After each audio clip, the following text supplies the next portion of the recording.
Hey there, how there, ho there. It's Jeff Cutter Diamond welcoming you to yet another Cutter Top 10 FIFA World Cup ranking list. And today we're going to be looking at the top 10 quarterfinals in the World Cup history. 2026, we're now down to the final 8. All the matches are in the States, so no Mexico or Canada hosted matches, which saw a few beauties interspersed. But anyway, we're down to the final 8. We've got some very interesting matchups ahead. One of the biggest matchups, I think, in my mind, as I gotta look at my book. Prepare this, am I right? So as I look at the quarterfinals, I see that the big quarterfinal matchup. Well, you got Spain versus Belgium. You got France versus Morocco, being big boys. You got England, Norway, and you got yourself the other. You got yourself Argentina and Colombia. So it's just amazing and all that to see all those matches. But anyway, we're down to the final 8, and here is your top 10.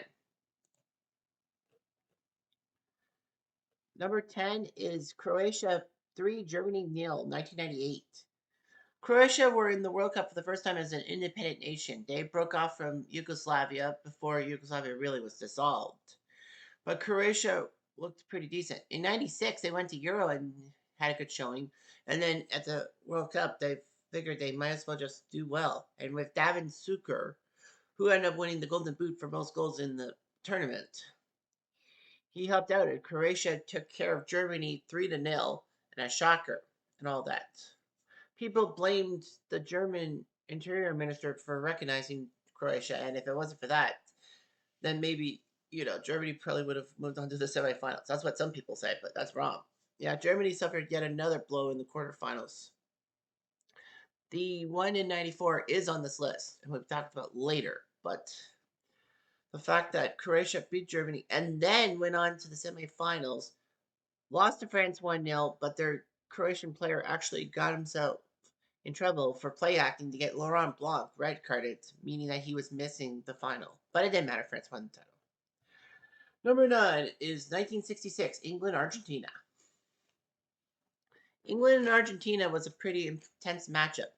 England getting home cooking all their games at Wembley Stadium, which is the last time it can happen for a host nation. And Argentina were good too. But of course, this was the era of 16-team tournaments, which meant top 2 in each one of the 4 groups here in the quarterfinals. This quarterfinal, there is one more coming up soon.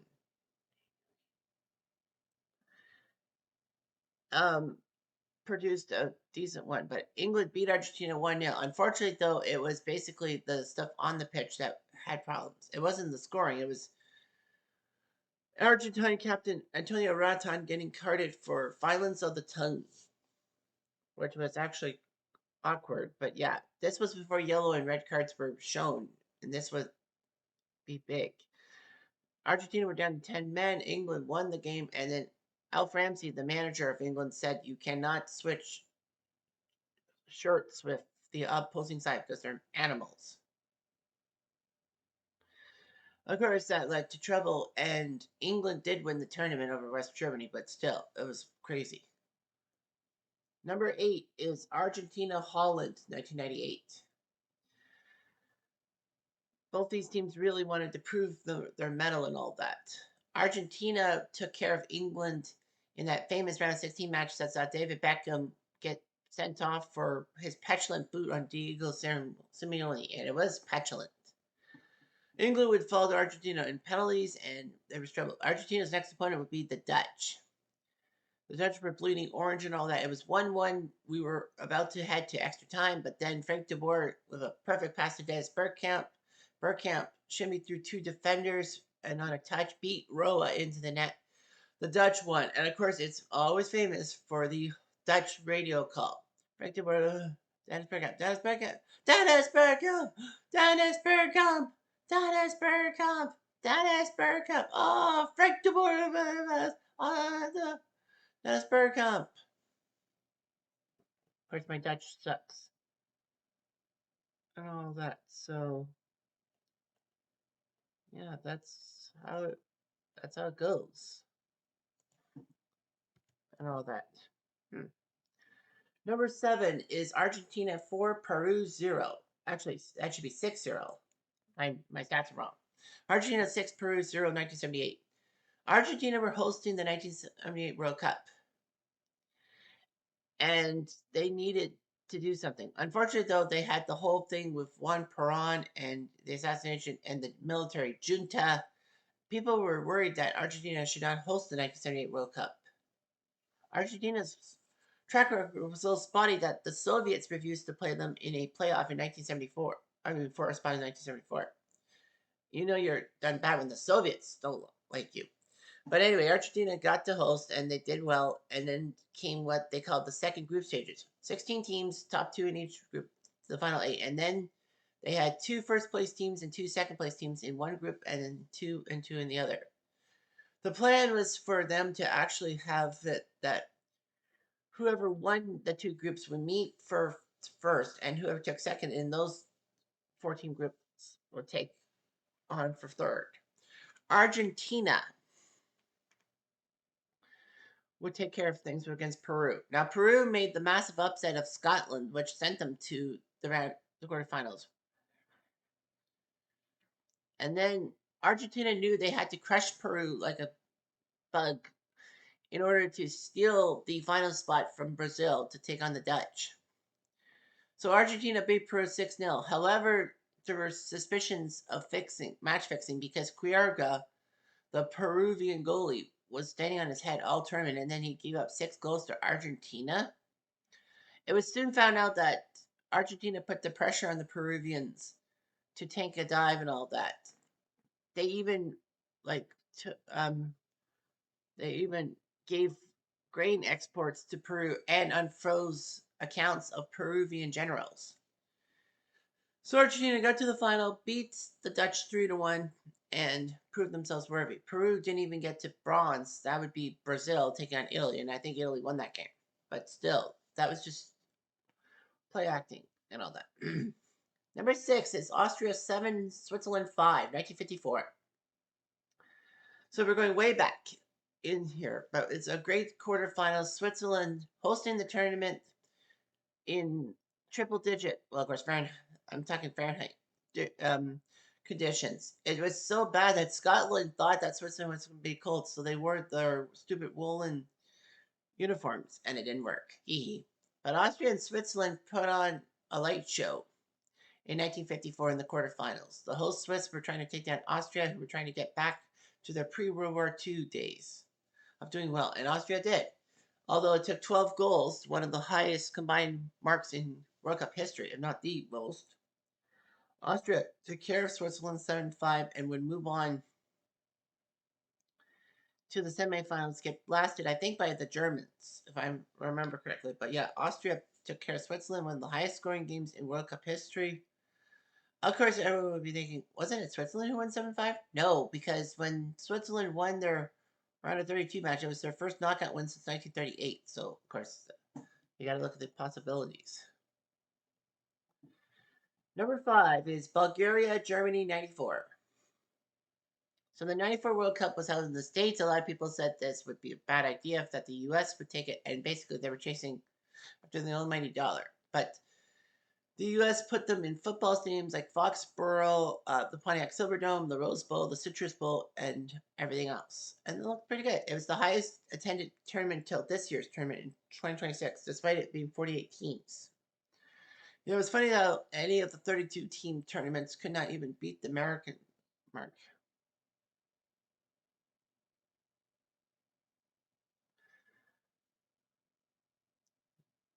So anyway, Bulgaria would take on Germany. Bulgaria shocked a lot of people by getting this far, and then the Germans would be ready for them too. They were the defending champs. They were the 1990 champions and were trying to prove their mettle. They figured they could step over Bulgaria and then maybe get to the final. But unfortunately for them, Bulgaria were more than ready. Stoichkov scored a key goal, and then Lechkov with a perfectly timed header over the German goalie Ilkner. I think that's his name. Ilgner. Anyway, Bulgaria won the game 3-2 and shocked Germany and moved on to the semifinals. I believe it was Italy. Yeah, it was Italy who sunk them in the semifinals. But yeah, Italy, Germany, that would have been amazing to see a great semifinal. But anyway, Bulgaria shocked everyone.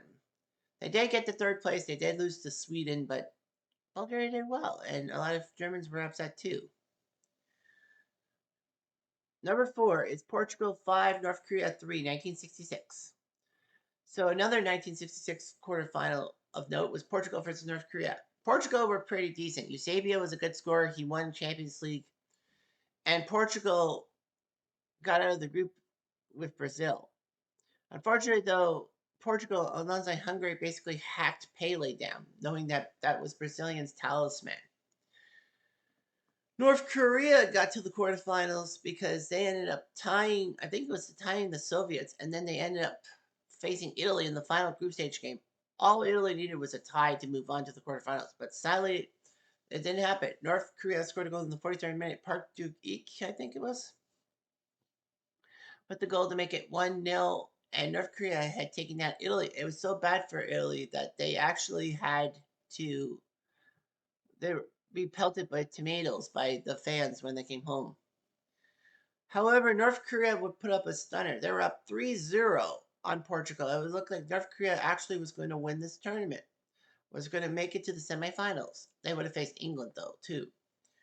However, Eusebio realized who the heck he was and scored 4 goals out of the 5 for Portugal, and Portugal come back from 3-0 down. Coming back from 3-0 down in a game is hard enough, but to do it against North Korea, yeah, North Korea was up 3-0 and all that. They probably were celebrating winning the 1966 World Cup in North Korea, even though that reality set that Portugal won the game 5-3. So Portugal beat up on North Korea, got to the semifinals against England, lost the game 2-1, but a big 3-goal comeback. That's always good. Number 3 is West Germany 3, England 2, 1970. So Germany and England were getting hostilities, reviving hostilities. In 1966, of course, England beat Germany in the final thanks to the Jeff Hurst goal that did not go over the line. This is from an England fan. So anyway, England were decent and all that, and it looked like England were going to go through. England was actually up 2-0, and unfortunately, though, England did a couple bad tactical moves to rest people for the final, to the semifinals, where it would have been Italy. However,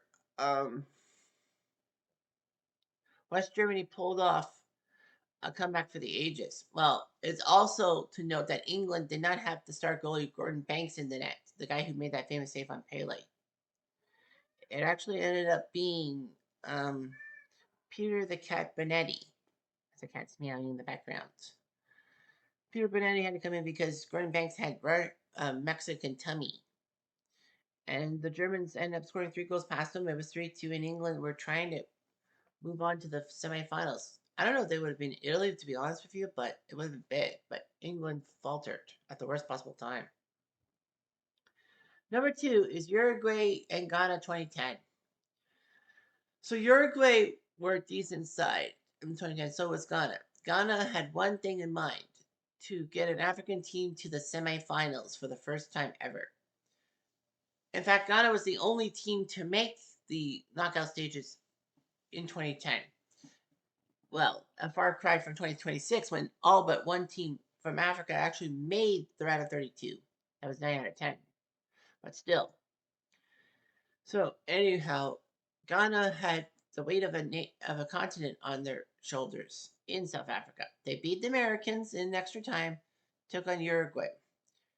And, there was a scramble in the Uruguayan end, and Ghana thought they had scored, but then Luis Suarez swatted the ball away with his hand. Unfortunately, he was not the goalie. If he was the goalie, fair enough, but he's not. So that meant a penalty and a red card for Suarez, meaning that if Uruguay did make it to the semifinals, he was toast. He wasn't going to play. And then Asamoah Gyan from the penalty, he was good at that. From the penalty spot, all he needed to do was score the goal with the last kick of the game. And then somehow, some way, he skied it, hitting the crossbar. Uruguay would go on to win the shootout, and Suarez did celebrate in the tunnel about that missed penalty, and he should have been off and running. Uruguay won that game against Ghana, but did lose the semifinals to, I think, the Spaniards. Yeah, they lost to the Spaniards. And then, well, without Suarez, they didn't stand a chance. But yeah, Ghana couldn't believe it. And it took till 2022 for Morocco to become Africa's first semifinalist. And finally, number one is Argentina 2, England 1, 1986. This had a lot of mythology to it. Everyone knows it's the hand of God goal, and the last time England had played at Azteca until 2026 when they beat Mexico 3-2 in that classic game. It was a classic, I'll admit that. But yeah, Argentina did their job over England. And of course, it was 0-0 after the first half, and then Maradona seemingly scored over Peter Shilton's attempts to make it 1-0 because the ball was played to Maradona and he had to outjump Peter Shilton. The only problem was Maradona was 5'6" and Shilton was 6'1". So obviously something was afoot. And yeah, he used his fist to punch the ball above Shilton and score to make it 1-0. He basically told his teammates to celebrate because they were going to wave the goal off. And that's what happened. Argentina scored, but let's not forget that Maradona did do the super duper run through the defense with 11 touches in 11 seconds goal to make it 2-0. That goal was spectacular. Lineker made it 2-1, and then unfortunately he couldn't finish the job to tie the game and send it to extra time. So Argentina took out England in the hand of God goal. They went on to the final. They ended up winning the final against West Germany 3-2. So Maradona got his World Cup trophy by hooker and by crook. But anyway, yeah, England just couldn't do the job until, of course, 2026 when they beat Mexico at Azteca, which was pretty impressive. Anyway, I'm Jeff Diamond at Duke.